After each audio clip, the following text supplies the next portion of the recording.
Oui, allô, bonjour à tous. Je voudrais encore dire bonjour. Ravi de vous écouter et que le Seigneur nous aide.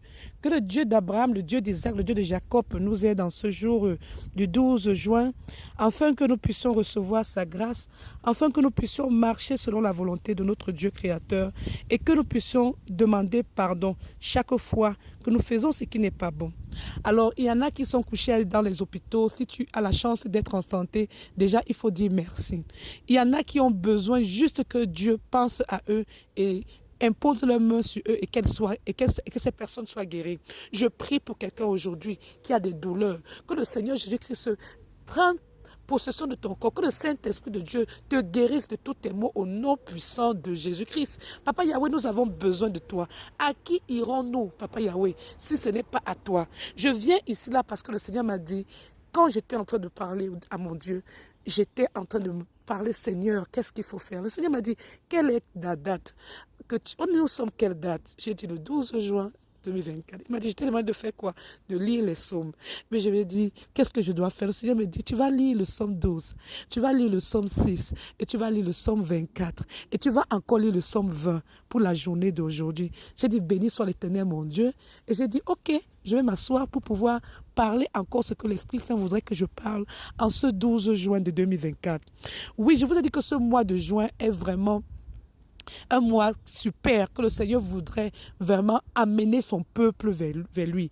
Vraiment, il faudrait que toi-même en ce jour-ci, que tu prennes une décision de te dire, je m'achète une Bible, j'ai un cahier, j'ai une feuille, et même si j'ai ma Bible dans mon téléphone, je vais encore acheter ma Bible pour montrer au Dieu qui a fait 9 mois pour me faire grandir dans le ventre de ma mère, que je le reconnais comme mon Dieu et mon Sauveur. Il faut accepter Jésus-Christ dans sa vie. Parce que, vous voyez, il y a beaucoup de gens qui vivent sur médicaments. Ils vivent ce médicament parce qu'ils refusent simplement d'accepter qu'il y a un Dieu suprême qui a créé la nature ici, où je suis en train de me placer là maintenant. Je veux dire à quelqu'un que arrête d'être Dieu envers toi-même et accepte qu'il y a une personne qui est au-dessus de tout. Alléluia, amen. Alors je vais louer le Seigneur et je vais lire le psaume 6. Je vous ai dit, le Seigneur m'a demandé de lire les psaumes et les proverbes. Je me suis plus attardée sur les psaumes, mais je voudrais bien vraiment que Dieu me donne la capacité de lire les proverbes, afin qu'ensemble nous puissions demander à l'Esprit Saint de nous guider. Et quand je donne les psaumes, à toi aussi, prends aussi le courage, parce que je ne peux pas toujours tout lire les psaumes. Je voudrais que toi-même tu fasses aussi un peu ta part de travail. Je lis certains versets, l'Esprit Saint me demande de communiquer certaines paroles. Toi aussi, finis la lecture et tu vois, apprends certains versets par cœur, parce que c'est la vraie parole de Dieu. Les mots que Dieu donne à travers ces paroles que tu vas utiliser pour dire, Seigneur, sois fidèle à tes paroles. Toi qui es le Dieu qui a dit que tu me venges dans le moment de la détresse, interviens maintenant et venge-moi. Interviens maintenant et guéris-moi. Donc, allons lire le psaume 6. Psaume 6, au chef de centre avait instrument à cordes sur la harpe à 8 cordes de David. Éternel, ne me punis pas dans ta colère et ne me châtie pas dans ta fureur. Aie pitié de moi, Éternel, car je suis sans force. Guéris-moi, Éternel, car mes os sont tremblants. Combien de fois il y a eu dans ta vie des moments où tu t'es retrouvé que tu n'as pas eu de force? C'est-à-dire, il y a quelque chose qui t'a secoué, comme ça tu t'es regardé, tu t'es dit, waouh, est-ce que j'ai même. Tu n'as même pas senti la force dans ton corps. Alors, c'est qui va te soulever? Il n'y a que Dieu. Il n'y a que Jésus. Parce que je dis toujours aux êtres humains, va lire Jérémie chapitre 17, verset 5. Le Seigneur dit que maudit soit l'homme qui met sa confiance en l'homme, parce que l'être humain n'est qu'un souffle, il n'est que poussière. L'être humain peut partir d'un moment à l'autre. Tu peux mettre ta confiance à quiconque, mais demain tu te lèves, tu te dis que la personne n'est plus là. Franchement, je suis placé dans ce parc, je suis ici comme ça. Là. Vous ne pouvez pas savoir la douleur que j'ai quand je suis dans ce parc. Parce qu'il y a une dame que j'aimais très bien. Elle garait toujours sa voiture quelque part ici. Et j'aimais toujours lui dire bonjour. Mais aujourd'hui, ce mois de juin, elle est partie sans dire au revoir.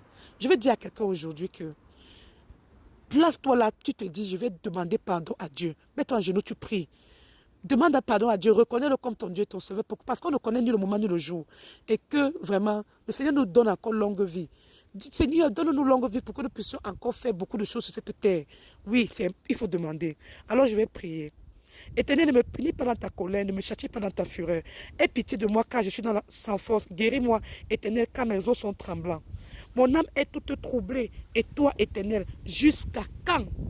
Reviens, Éternel, délivre-moi, sauve-moi à cause de ta miséricorde. Oh, alléluia. Je te demande de te mettre en genoux parce que avec la position de genoux au sol, le Seigneur dit qu'à la prononciation du nom de Jésus, tout genou doit fléchir. Donc, tout ennemi qui est dans ton environnement maintenant, je demande qu'il se mette en genoux et qu'il sorte de ta vie au nom puissant de Jésus-Christ. Papa Yahweh, manifeste ta puissance dans le peuple de Dieu, Papa Yahweh, qui a besoin de toi et donne-le la force de prier parce que le Seigneur Jésus-Christ a dit que quoi? Que si tu as la foi d'une graine de moutarde, tu peux déplacer la montagne, tu la demandes d'aller se jeter dans la mer, elle va aller se jeter dans la mer. Donc ne fais plus trop confiance à 100% aux autres personnes. Commence à comprendre que Dieu a mis le pouvoir dans toi. Il veut juste que tu aies la foi. Il veut que tu croies. Il veut que toi, là, tu te dises que je peux me délivrer. Alléluia, amen. Tu peux te délivrer. Je veux te dire quelque chose. Même s'il est certes vrai que le Seigneur a dit que quand 2 ou plusieurs personnes sont rassemblées à mon nom, je suis au milieu d'eux. C'est vrai. Il est très vrai. Ça, c'est très vrai. Il faut encore que les personnes avec qui tu vas te rassembler sont 100% Dieu, créateur du ciel et de la terre. Ils sont 100% éternel des armées. Ils sont 100% Jésus. Parce que moi, je vous assure, j'ai fait confiance à des personnes que je priais avec eux. Je croyais qu'ils étaient 100% Jésus, mais pourtant, ils avaient des autels démoniaques. Attention, quand tu es un enfant de Dieu, il y a des personnes qui vont venir faire semblant auprès de toi comme s'ils prient Jésus, juste pour venir baisser la flamme du Saint-Esprit dans toi.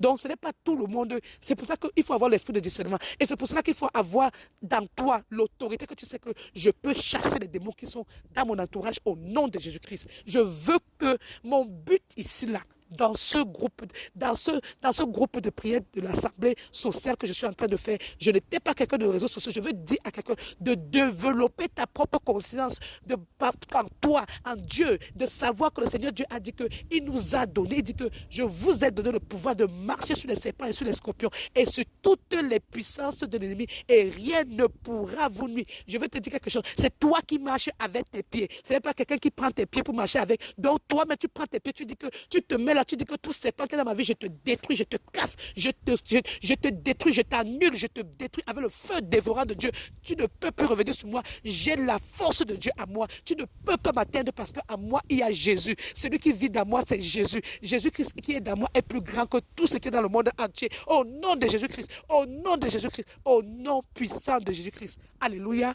amen. Donc, comme je t'ai dit, je lis le psaume 6, tu lis aussi le psaume 6. Si je n'ai pas fini, tu continues la lecture et quand tu lis ta lecture, tu argumentes parce que je vous ai lu le psaume 28 qui dit que Éternel, je crie à toi, sauve-moi. Parce que les gens aiment toujours dire que pourquoi est-ce qu'on doit prier en criant?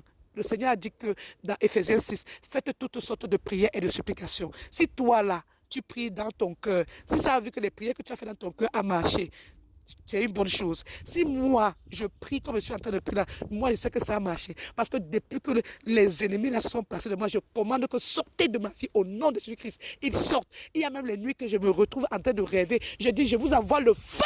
Je vous envoie le feu dévorant de Dieu. Sortez de ma vie. Brûlez, brûlez, devenez du fumier pour la terre. Vous les méchants ennemis là, sortez de ma vie au nom de Jésus-Christ. Et vous allez voir, je vais me réveiller comme ça là que je suis en train de dire le feu de Jésus-Christ. Je me dis, waouh, waouh, waouh, waouh. Alors, toi-même, tu peux le faire.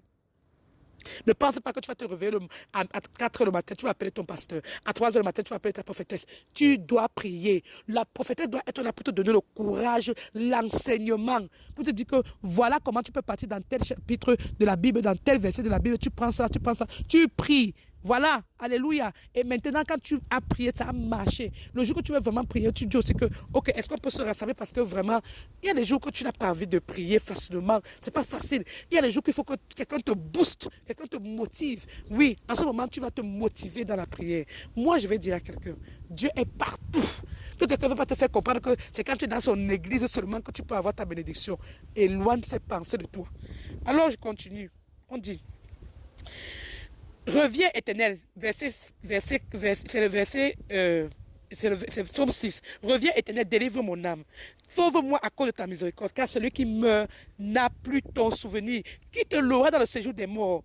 Il faut dire que Seigneur Dieu, tu es fidèle à ta parole. Personne ne te loue dans le Seigneur. Donc comme je suis en vie là, écoute-moi, réponds-moi afin que je parle de ta gloire, je parle de ta puissance, je raconte tes merveilles au nom de Jésus-Christ. Tu dois prier, tu dois flatter le Seigneur, tu dois montrer à Dieu que tu es engagé de ton cœur, que tu pries sincèrement avec ton cœur, pas seulement avec tes lèvres. Au nom de Jésus-Christ, amen. Que le Seigneur Jésus-Christ bénisse cette prière avec le sang de Jésus-Christ et qu'il